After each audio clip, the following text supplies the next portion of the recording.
Okay, तो आज जो है हमने पढ़ना है बायो जियो केमिकल साइकिलिंग, हमने स्टार्ट करनी है। बायो जियो केमिकल साइकिलिंग बेसिकली क्या होता है, जिसमें आप डिफरेंट तरह के साइकिल स्टडी करते हैं, जैसे कार्बन साइकिल है, नाइट्रोजन साइकिल है, वाटर साइकिल है, ये साइकिल स्टडी करते हैं।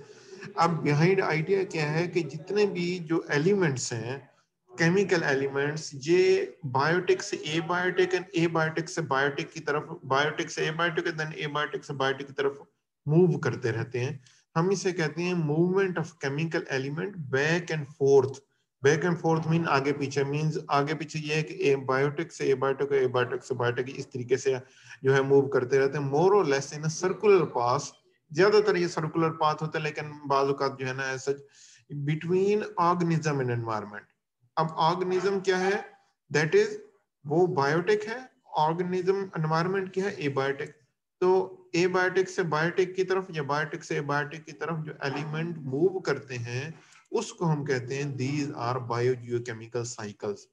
लिटरली अगर इसका मतलब करें, bio means life, geo mean earth, chemical का केमिकल और साइकिल, इस तरीके से हम इनको न्यूट्रिएंट साइकिल भी कहते हैं।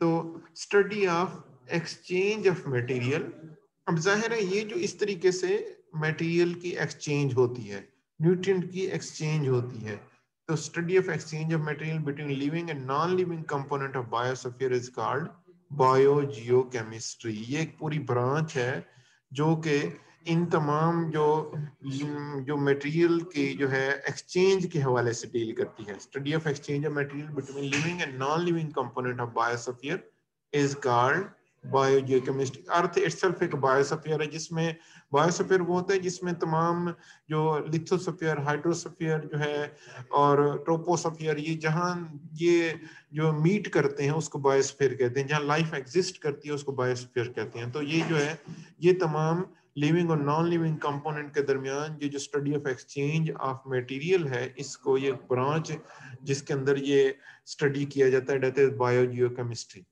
तो as nutrient move through biogeochemical cycle, they may accumulate in one portion of the cycle। तो ये जब न्यूट्रिएंट मूव कर रहे होते हैं, ये किसी जगह अकमुलेट हो सकते हैं और कई लंबे अरसे तक वहां रह सकते हैं।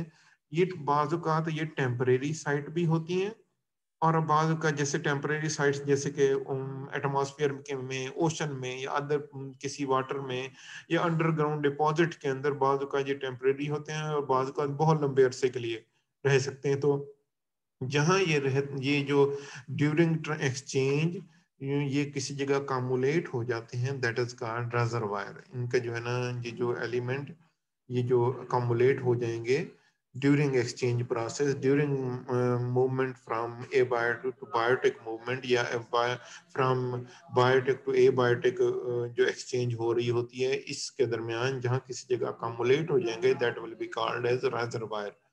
तो ये जो साइकिल है, दीज आर ड्रिवन डायरेक्टली और indirectly by incoming solar radiation. तो ज्यादातर ये इनकमिंग सोलर रेडिएशन के जरिए और देन ग्रेविटी उसके जरिए मूव कर, ये जो है ना ये डायरेक्टली इनडायरेक्टली जो है ना इनके जरिए ये जो है ना ये चलते हैं। ये जो तमाम जितने भी साइकिल हैं, इस इन तमाम साइकिल्स के अंदर जो मेजर वाटर हैं, कार्बन, नाइट्रोजन, फास्फोरस, सल्फर, ये मेजर साइकिल्स हैं। तो हाइड्रोलॉजिकल साइकिल आज हमने इसमें पढ़ना है। तो बिहाइंड मेन थीम यही है कि ये मूवमेंट ऑफ जो एलिमेंट है फ्रॉम बायोटिक टू एबायोटिक, या ऑर्गेनिज्म टू एनवायरनमेंट, और फिर एनवायरनमेंट से ऑर्गेनिज्म की तरफ, ये सारी ये बायोजियोकेमिकल साइकिल्स हैं। ये हाइड्रोलॉजिकल साइकिल या वाटर साइकिल को हम देखें, ये एक तो पानी की प्योरिफिकेशन के लिए भी होता है, पानी किसी जगह कलेक्ट भी होता है, प्योरीफाई भी होता है, इवन इसकी डिस्ट्रीब्यूशन भी अर्थ के ऊपर जो जाहिर है कि फिक्स्ड क्वांटिटी ऑफ वाटर है, उसकी सप्लाई जो है ये भी सारी हाइड्रोलॉजिकल साइकिल के अंदर या वाटर साइकिल के अंदर आती है। तो मोस्ट इंपॉर्टेंट फिनोमिना, जी शुएब अरशद कोई क्वेश्चन है? शुएब अरशद क्वेश्चन है कोई? No sir. हैंड रेज आपने किया हुआ था। तो ये जो है ये वाटर साइकिल को हम ग्लोबल साइकिल भी कहते हैं, क्योंकि एक आपको पता है कि there is a large reservoir of water in the atmosphere. एक बहुत बड़ा रेजर्वायर है पानी का। हम देखते हैं कि जो है एक बहुत बड़े खित्ते के ऊपर पानी मौजूद है, और जिसको जो है हाइड्रोस्फीयर के अंदर भी जो है जाहिर है जो वाटर पोर्शन है उसके अंदर भी एक बहुत बड़ा, जैसे ओशन वगैरह है वहाँ भी एक बहुत बड़ा पानी का जखीरा है, लार्ज रिजर्वायर है। रिजर्वायर का हमने ऑलरेडी कहा कि किसी जगह जब एक एलिमेंट अकामुलेट हो जाते हैं उसको रिजर्वायर कहते हैं। तो ये एक इस वजह से वाटर साइकिल को ग्लोबल साइकिल भी कहा जाता है, क्योंकि ये रिजर्वायर बहुत ज्यादा बड़ा है। वाटर साइकिल को पावर कहाँ से होता है? हमने जैसे पहले इकोसिस्टम में पढ़ा है, main source of energy sun है, तो ये it is powered from the sun energy, तो सोलर एनर्जी से ये पावर होता है। एंड तीन इसके जो है मेजर प्रोसेसेस हैं वाटर साइकिल के अंदर। One is evaporation, second is precipitation, third is transpiration. तो एवापोरेशन कहाँ से होती है? आपको एवापोरेशन और ट्रांसपायरेशन का फर्क पता है? कोई स्टूडेंट बताएगा what is the difference between evaporation and transpiration? Sir किसी भी सतह से पानी के जो वेपर्स बने हैं वो एवापोरेशन है, और जो प्लांट ट्रांसपायर करता है हवा में, ट्रांसपिरेशन है। Leaf sir surface. Exactly leave के वो एग्जैक्टली, गुड। लीव। ये इसे हम जो है ना ये आपने बिल्कुल सही कहा है। अब ये तीन इसमें मेजर प्रोसेसेस हैं वाटर साइकिल के अंदर, एवापोरेशन, प्रेसिपिटेशन एंड ट्रांसपायरेशन। जितने भी इनकमिंग सोलर रेडिएशन है, these are the cause, main cause of evaporation from the water. अब एवापोरेशन मेजर कहाँ से हो रहा है? उसमें से ये ज्यादातर ओशन, लेक्स, रिवर्स, ये यहाँ से जो है ना ज्यादा एवापोरेशन जो हो रही है वहां से हो रही है, और कुछ हद तक साइल से भी एवापोरेशन हो रही है। तो 84% जो वाटर वेपर्स हैं जो कि एटमॉस्फेयर के अंदर आ रहे हैं, ये सारे के सारे ओशन से जो है ना मैक्सिमम इनके जो है ना ओशन से जो है ना एवापोरेशन हो रही है। And it covers almost 3/4 part of the earth surface. जो ये 3/4 दो पानी से कवर है, जो जिसे हम ओशन हम कह रहे हैं कि ये मैक्सिमम 84% वाटर वेपर जो एवापोरेशन ओशन से हो रही है, और हम कह रहे हैं कि ये 3/4 तो एरिया पानी से कवर्ड है, and then rest it comes in the form of land. बाकी जो एरिया बचा हुआ वो वहां जमीन मौजूद है। तो अगर लैंड से अगर हम देखें तो ये तो थे ओशन में से हमने कह दिया कि मैक्सिमम एवापोरेशन वहां से हो रही है 84%। Over land major proportion of water that reaches the atmosphere it evaporate from the surface of plant। तो बाकी जहाँ जमीन के हिस्से से देखें तो वहाँ प्लांट्स मौजूद हैं, और मैक्सिमम जो पानी एवापोरेट हो रहा है वो प्लांट्स से जो हो रहा है वो इन द फॉर्म ऑफ ट्रांसपायरेशन है, प्रोसेस ऑफ ट्रांसपायरेशन इन्वॉल्व है। तो एवापोरेशन भी शामिल है, ट्रांसपायरेशन भी शामिल है। अब हमने थर्ड जो स्टेप मेजर प्रोसेस पढ़ा है वाटर साइकिल में, दैट इज प्रेसिपिटेशन। तो होता क्या है कि जो एवापोरेशन क्या होती है वो लिक्विड वाटर को वाटर वेपर्स में कन्वर्ट कर देती है।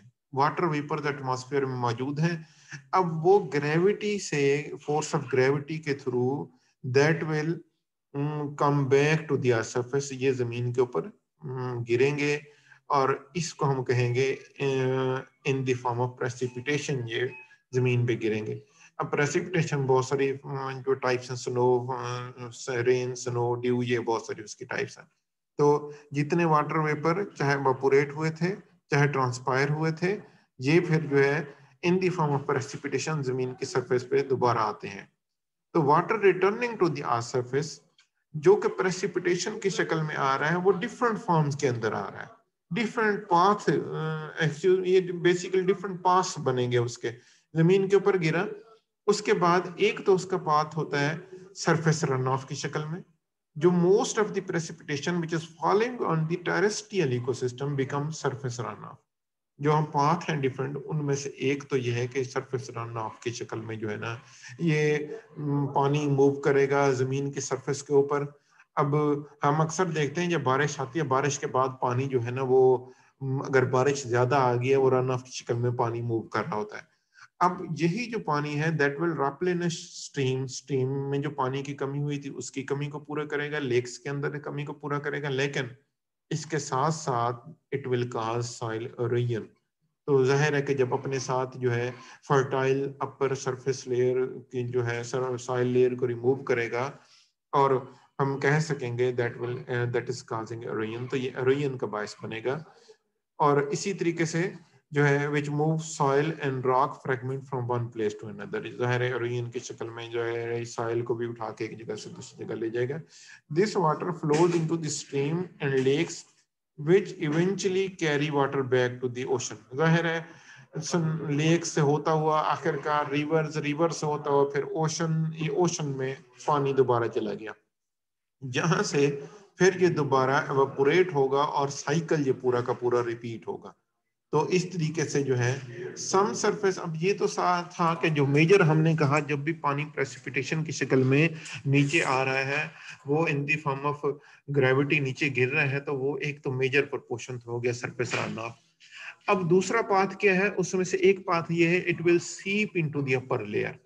कुछ जो है अपर लेयर के अंदर जो है वो सीप करेगा और सम इवन कुछ एवापोरेट करेगा फ्रॉम द साइल से भी एवापोरेट करके लेक से या स्ट्रीम से दोबारा एटमॉस्फेयर से भी चला जाएगा। यानी कि सारी की सारी जो है मेजर प्रोपोर्शन तो ओशंस वगैरह से हो रही है, लेकिन कुछ ना कुछ हर जमीन के सतह से भी एवापोरेट हो रहा है।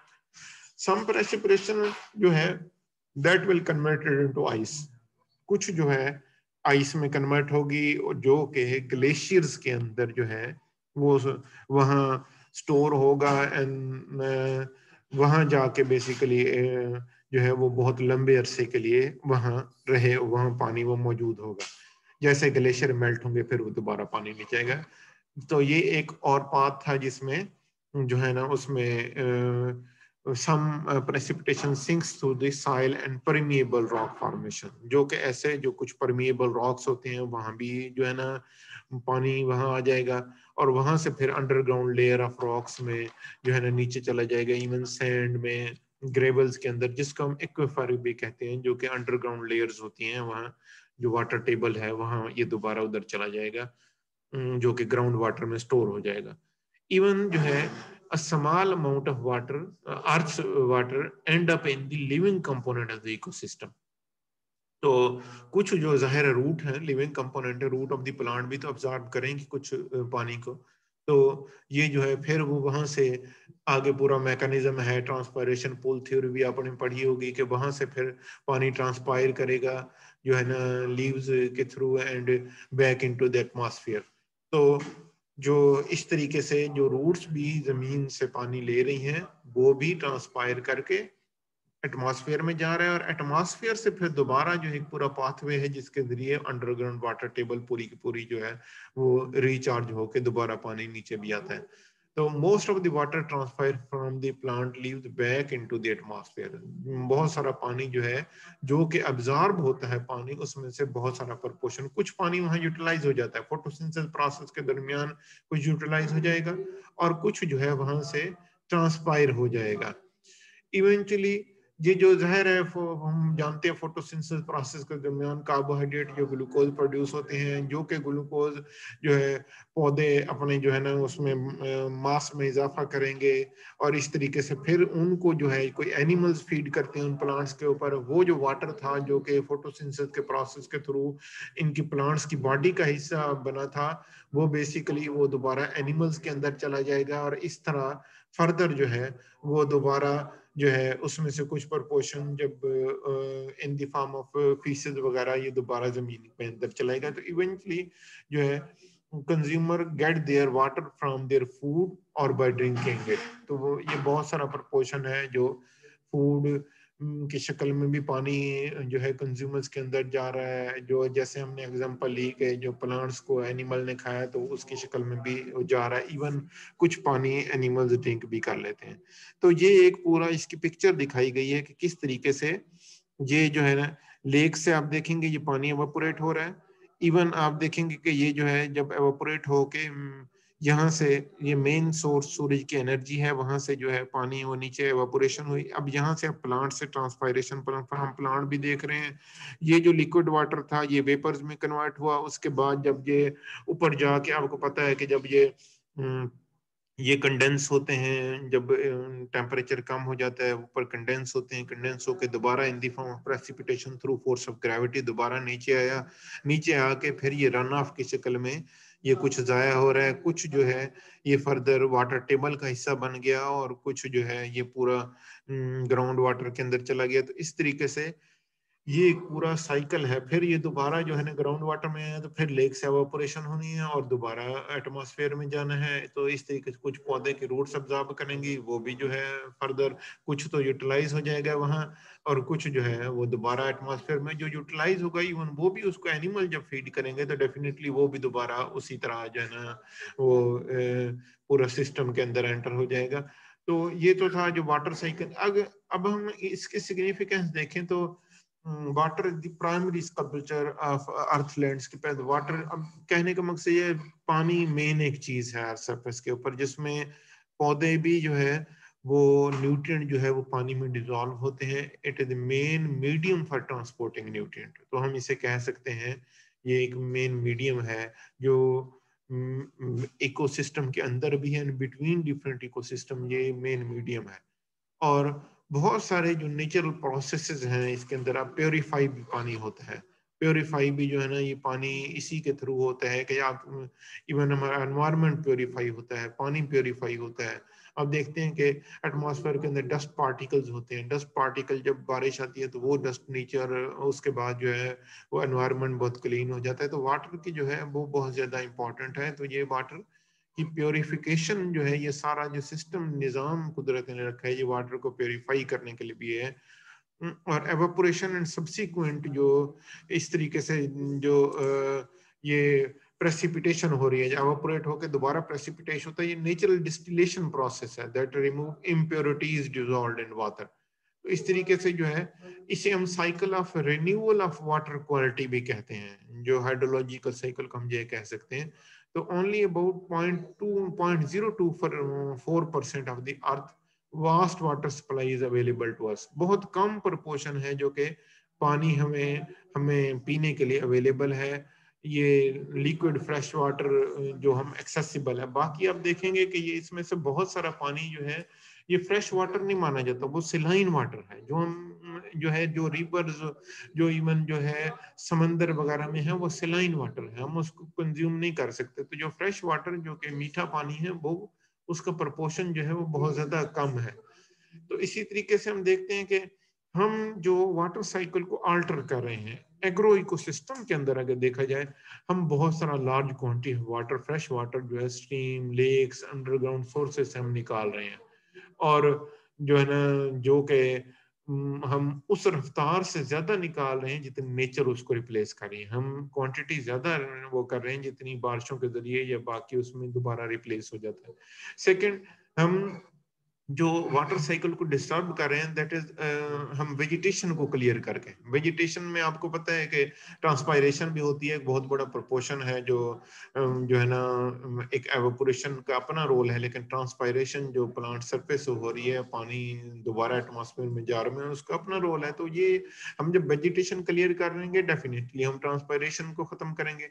हम उसके बजाय जब रोड बिल्डिंग वगैरह कर लेंगे तो जो एरिया, बहुत सारा एरिया जिससे पानी अब्जॉर्ब होकर दोबारा जमीन के अंदर वाटर टेबल का हिस्सा बनना था, हम वो वाला पोर्शन कम करते जाते हैं। जब हम रोड्स या बिल्डिंग्स या इस तरह की जो डिफरेंट एक्टिविटीज करते हैं तो लैंड जो है अंडर बिल्डिंग लेके आते हैं, ये कंक्रीट वहां लगा देते हैं, डेफिनेटली वहां से अब्जॉर्प्शन नहीं हो सकती, अब्जॉर्ब होकर पानी नीचे जो है वो मूव नहीं करेगा। तो ये सारी चीजें जो है हम वो फिर क्या सूरत हाल होती है, रन ऑफ बढ़ जाता है, इन्फिल्ट्रेशन कम हो जाएगी, रन ऑफ बढ़ जाएगा, और ये जो रिस्क ऑफ फ्लडिंग हमारे पास बढ़ जाता है, और साइल इरोजन बढ़ जाती है। तो clearing vegetation can also alter weather pattern. Transpiration ज़ाहिर कम हो जाएगी, ट्रांसपायरेशन कम हो जाएगी, वेदर पैटर्न चेंज होगा। ज़ाहिर है अगर एवापोरेशन ट्रांसपायरेशन होती है तो फिर बाद में जो है ना वो उसमें बारिशों वगैरह और वाटर वेपर जब जाएंगे ही कम, लोकल रेनफॉल के पे ऊपर बहुत उसका असरअंदाज होता है इस वेजिटेशन का या ट्रांसपायरेशन के हवाले से। तो cutting down the forest rises ground temperature, raise ये ground temperature raise होगा and can reduce local rainfall so much that forest cannot grow back। बाद औकात local rainfall इतनी कम हो गई कि forest grow ही नहीं कर सकते। तो ये जो है ना इसमें ये बहुत इम्पोर्टेंट हुआ था। इसके अलावा थर्ड जो हम अल्टर कर रहे हैं वाटर साइकिल को, ये है कि when we drain wetland, wetland वो होते हैं जो कि ऐसी जमीन जो कि पानी से कवर्ड है, ये or is present either or near the surface of soil all year, पूरा साल जो है ना वो वेरिंग पीरियड ऑफ टाइम तक जो है, या पूरा साल या वेरिंग पीरियड ऑफ टाइम तक, पर्टिकुलरली ग्रोइंग सीजन के अंदर ये जमीन कवर्ड रहे पानी से। तो हम जो है ना उसको वेटलैंड को ड्रेन करने की कोशिश करते हैं, पानी वहां से पंप करने की कोशिश करते हैं। अगर left undisturbed wetland provide the natural surface of flood control, तो वहाँ जो है ना उसमें ये होती है कि पानी जब एब्जॉर्ब हो के वो जो है ना वो जाहिर है कि पानी वहाँ एब्जॉर्ब करने की उसकी कैपेसिटी ज्यादा होती है, तो वो फ्लड कंट्रोल का बायस बनती हैं। स्पॉन्जेस के तौर पे काम करती हैं ये wetland. These act like sponges to absorb and hold overflow of water from the drenches, drenching rain or rapidly melting snow। तो ये बेसिकली जो है ना इनमें स्पॉन्ज के तौर पे काम करेंगी कि पानी को एब्जॉर्ब कर लेंगे ये जो वेटलैंड्स होते हैं। We also cover much of the land with road। जब हम इन वेटलैंड को खत्म करने पंप करते हैं, या हम ये कहते हैं यहाँ लैंड रोड्स वगैरह बना दें, पार्किंग लॉट्स एंड बिल्डिंग्स, तो ये इस तरीके से लैंड की वो एबिलिटी, पानी को एब्जॉर्ब करने की एबिलिटी बहुत कम हो जाती है। और जब वो एबिलिटी कम हो जाएगी, then there will be more flooding, more run off, तो ये चीजें जो है ना वो इम्प्रूव हो जाएंगी। तो आज के टॉपिक में हमने 3 मेजर प्रोसेसेस पढ़े हैं। तो ये कोई स्टूडेंट बताएगा कौन कौन से 3 मेजर प्रोसेसेस हैं हाइड्रोलॉजिकल साइकिल के अंदर?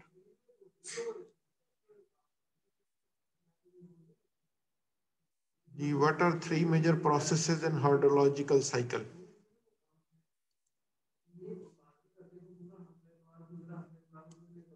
हाँ जी, कोई स्टूडेंट ऐसा जो 3 प्रोसेसेस बता सके?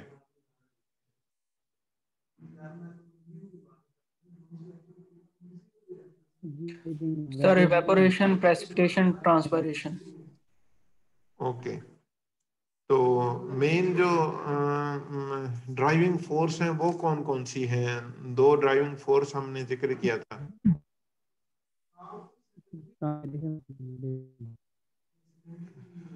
सोलर एनर्जी है। हाँ जी, और वो फोर्स जिसके जरिए जो वाटर ड्रा वो जो है वो नीचे आते हैं, ग्रेविटी। ग्रेविटी। ग्रेविटी, गुड, जबरदस्त।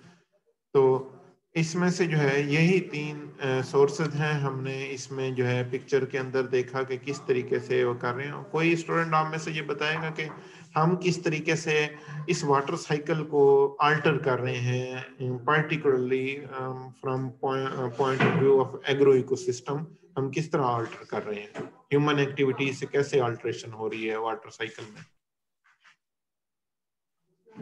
हम कर रहे हैं गुड, और पंप ज्यादा कर रहे हैं, जिसकी वजह से वो वाटर टेबल जो है वो बिलो जाता जा रहा है। गुड, जबरदस्त जबरदस्त। ठीक है जी, ये जो है ना हमारा आज का टॉपिक था। तो इसमें किसी के कोई क्वेश्चंस? नेक्स्ट पीरियड में हम आपसे क्वेश्चन कर सकते हैं, बाकी जो पीछे हम कोर्स पढ़ाए हैं उसमें से। आप वो एक जो है ना मिड से पहले एक कोई रिव्यू करना चाहते हैं पिछले सारे कंटेंट्स?